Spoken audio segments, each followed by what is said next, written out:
As we've seen over and over again this evening, art is powerful.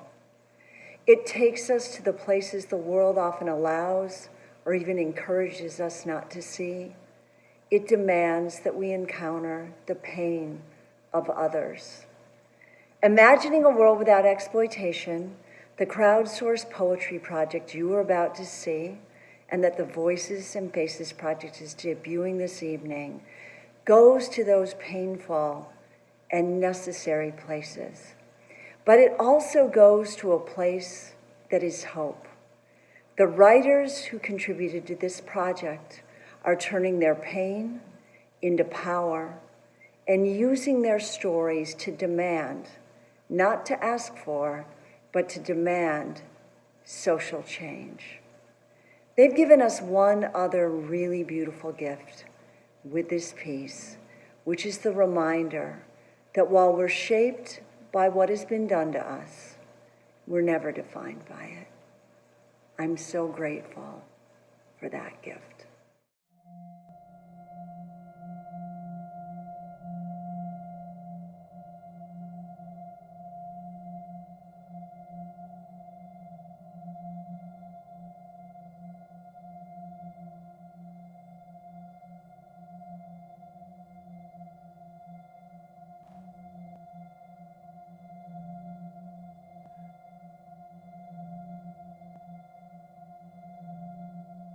I am not too young to understand that breathing shouldn't feel like the clouds weighed down. I am not too young to understand that love is not bruised hips and his lips, neon signs declaring price, rolling of dice, pimped out and turned out. I am not too young to understand that no one should know all the things that I know. I am 14. It happened years ago, but it was yesterday. You were walking down the street before the stranger broke your life in two. No one looks at your eyes. No one wants to, because if they did, they'd see a little girl who is now a woman, bought and sold, a saleable collection of parts, breaking to give out smaller and smaller pieces of herself. Your words are gone, beaten back by the terror, by the blows, by the shame. When he says, I am one of the nice guys, who is he comparing himself to? Men ask me, are you a player or a pimp? Yes, I've been played. Yes, I've been pimped. By you and others like you.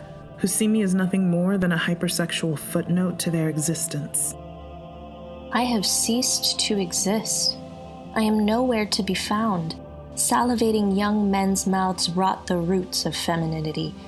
Did you know he asks me to play out his fetish? A China baby doll, he says, then shatters the protean pieces of a culture he cannot even distinguish. If we erased it, this place wouldn't be so sick. They say you're asking for it. All I ask is for it to quit. Show me a man who has never seen a body as an object to own, a mind as a barrier to break. Show me a man who doesn't see Asian or Latinx or Black or Middle Eastern and think of our mouths as spices to taste. Our bodies are not a trip down the ethnic aisle at the grocery store. You cannot sample us. It's wasted, this placement, this place men placed women when they unnamed us. Show me a man who understands it's personal. I can tell there's a little fight in you left. Behind those downcast eyes, I see fire. You're gonna burn it all down and start fresh. What would happen if that no became knowing your worth?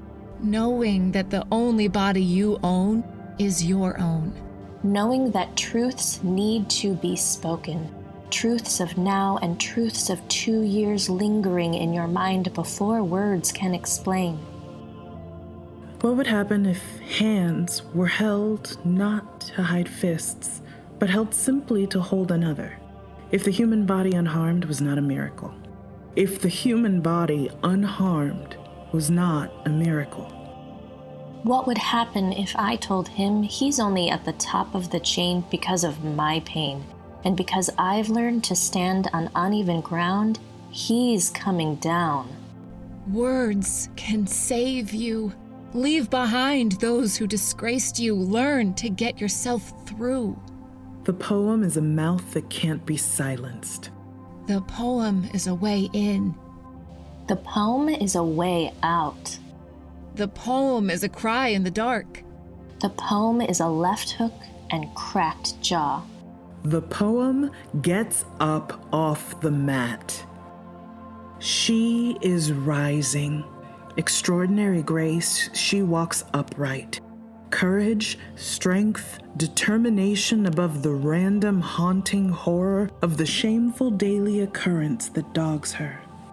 And when I come up, I imagine a world where my bare shoulders do not carry the weight of boulders, where the sight of my bare skin peeking through my sleeves does not mean you can guess my origin, where the slope of my breasts and curve of my hips only beckon forward my friendships.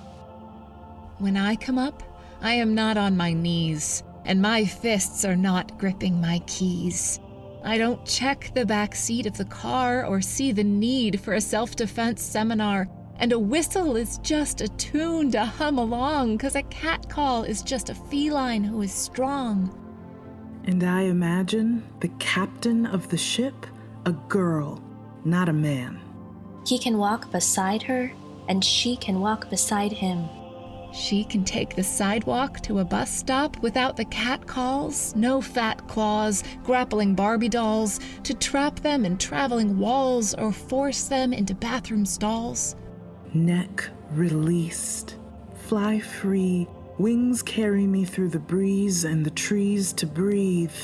I see possibility. Live without fear after countless years. Hardness fades, in her place a softer space. A whole new me. Birdsong roused me this morning, harmonizing my dreams with the daylight. I lay learning to come alive. And there is joy. And joy. And joy.